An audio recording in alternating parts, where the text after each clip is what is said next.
Ang mabuting balita ng Panginoon, ayon kay San Juan.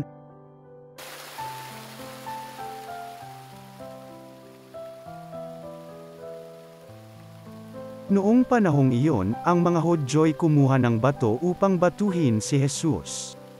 Kaya't sinabi sa kanila ni Jesus, "Maraming mabubuting gawa mula sa Ama ang ipinakita ko sa inyo, alin ba sa mga ito ang dahilan at ako'y inyong babatuhin?" Sinagot siya ng mga Hudyo, "Hindi dahil sa mabuting gawa kaya ka namin babatuhin, kundi dahil sa paglapastangan mo sa Diyos. Sapagkat nagpapanggap kang Diyos gayong tao ka lang." Tumugon si Jesus, "Hindi ba nasusulat sa inyong kautusan?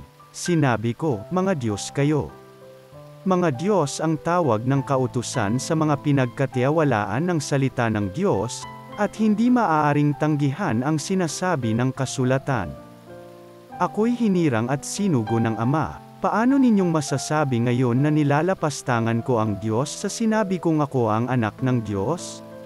Kung hindi ko ginagawa ang mga ipinag-agawan ng aking Ama, huwag ninyo akong paniwalaan.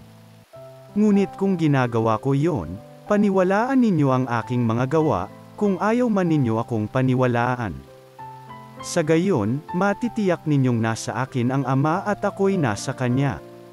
Tinangka na naman nilang dakpin siya, ngunit siya'y nakatalilis. Muling pumunta si Jesus sa ibayo ng Jordan, sa pook na noong unay pinagbibinyagan ni Juan. Nanatili siya roon, at maraming lumapit sa kanya. Sinabi nila, si Juan ay walang ginawang kababalaghan, ngunit totoong lahat ang sinabi niya tungkol sa taong ito. At do'y maraming sumampalataya kay Jesus. Ang mabuting balita ng Panginoon.